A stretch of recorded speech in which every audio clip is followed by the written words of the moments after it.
Minutes before 7 o'clock. Now, this week can be a very stressful time for thousands of 2017 grade 12 learners as they cope with the release of their results and feelings of hopelessness and uncertainty about their future. The Independent Examinations Board Matric results 2017 are being released today, and the 2017 National Senior Certificate results will be released on Friday. And to talk to us more about the coping mechanisms for learners awaiting their results and what happens after they are released, we're joined in studio by Charity Mkone, a clinical psychologist at SABC. A very good morning to you, Charity, and welcome. Thank you very much. Indeed, this is a very stressful time for matric learners, the matriculants, and parents as well, yes. Because some may even be stressed as to what happens now, and some are even burdened by university fees. Yes. So you said it's absolutely right that it's not just the burden on the matriculant, but also on the family.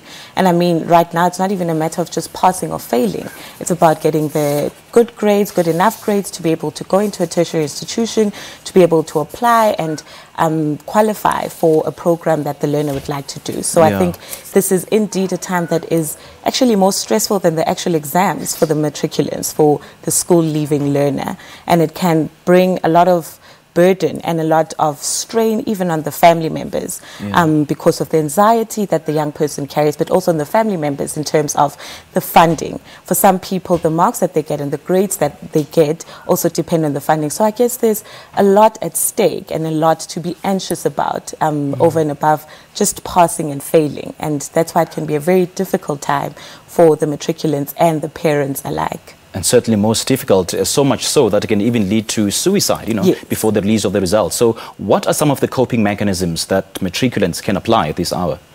So for most of the matriculants, what is very important for them is the support from the family. So if you have adequate support from friends and family and from other people to foster that thing that it's not the end of the world, as cliche as it might sound. It is something that's very difficult for the person to hear because of the heightened levels of anxiety and the state that they're in. But it is just reinforcing that there are other opportunities. And I mean, with saying that it's not the end of the world, to qualify that with all the other opportunities and all the other things that they can do to either better their marks or if they didn't make it or didn't pass. And I think the role that needs to be played by parents and caregivers and other adults around the school leaver at this time is pivotal, because they need to check up on them regularly to see if there are any signs of any mood changes, any symptoms of a depressive episodes that might be occurring, and also to be very vigilant.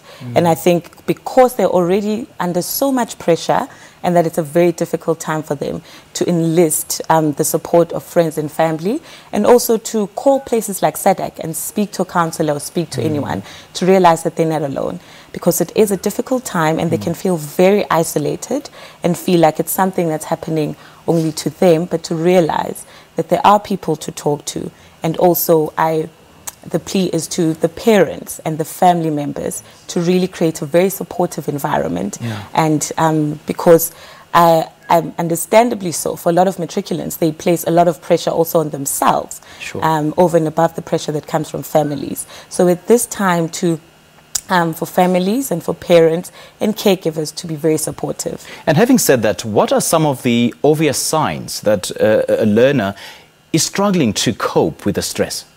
So simple things like overeating or undereating at certain points, if there's any changes in sleeping patterns, if there are any concurrent, like worries all the time, if the person's worrying all the time and there's changes in sleeping patterns. And a lot of the times, suicide rates become quite high because of the hopelessness or the feelings of hopelessness, or the feeling that it's the end of the road and there's no other options if the person does not perform as well as they would have wished, or if they don't pass.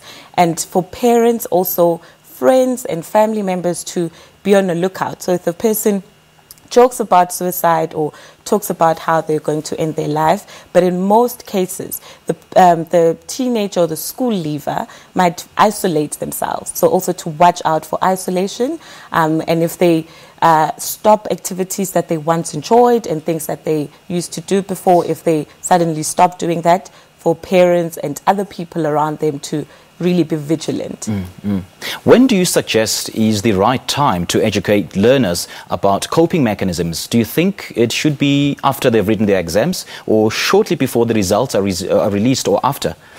I think with stress, there's different types of stresses. So the stress that they undergo when they are writing exam is known as positive stress. So although they may be anxious and worked up about it, but it propels them to action. It's not stress that, in most cases, it's not stress that debilitates them and paralyzes them, because they can do something about it. They can study, they can work hard, even though they're under severe pressures and stressful situations. But this kind of stress is, unfortunately, a negative stress, because even though you get worked up and you feel anxious, there's not much that you can really do about it now. The results have been out there, they're just waiting to be published and for you to see it. And it's very important for the distinction to be made between those types of stresses, because in this case, unfortunately, even through stressing on the anxiety, as much as you can't help it, there's very little that you can do to make the stress help propel you. But things like to reduce the thinking and to just make the waiting period better, things like physical activity, doing things that you really enjoy and things that you love, although it might be very difficult to be fully immersed in anything else except waiting and worrying about the results. But it's very important. Physical activity is one thing that's very important, and also finding things that you really enjoy and things that you love to do, and get going on those. Yeah. And what is that important thing that matriculants should remember as the results are being released? That disappointment is not the end of the road. It is just a speed bump on the road, and that the world is actually their oyster. There are so many more options.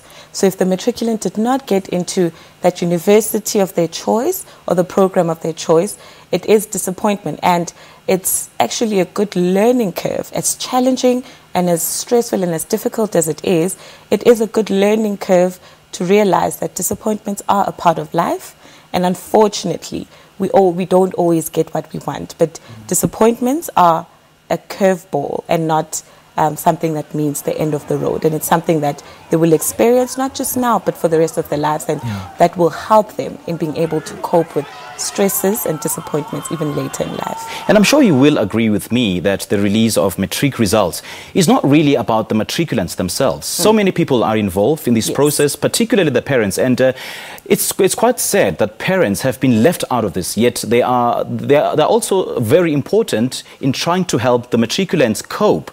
I mean, I would imagine a parent becoming so disappointed that after 12 years, his or her child fails. You know, they really take it hard. And what can be done to help the parents as well? Yes, and I think you're quite right in saying that the parents get left out, because in most cases it's thought, and it is akin to the stage of development that the teenagers in, where everything, they're quite consumed by their lives and everything that's happening to them. And I think for the parents to also realize that, to foster a way of coping which will help the teenager or the school leaver in also coping. So I think for the parent as well, to the expectations, to maybe tweak those a little bit and meet the person where they are. So I think it's very nuanced. It's not just the disappointment of the parents, but the pressures that the parents might put on the person, and for various reasons. Like I mentioned, that it's probably the funding. And I think the onus is on organizations like yours to, to involve the parents as well. Yes. So places like SADC, where you can even arrange maybe to have family counseling, or bringing the family together to be able to talk about it, and the kind of feelings that arise from this time. Give us the numbers that learners can call. All right, so the toll-free number for SADC is 0800 12 13 14. 12 13 14. Yes. All right, Charity, great chatting to you. Thank you so much for your time. Sure. Well, that is Charity Mkone. She is the clinical psychologist at the South African Depression and Anxiety Group, speaking to us about, how matriculants and learners can cope, about, about the release of their results. And, should you find yourself in a very compromising situation, your daughter, your son, or you have failed, make sure that you call this number 0800 12 13 14, and you get all the advice and all the counseling that you'll possibly need. It is 7 o'clock. It's time now to take a look at the latest news.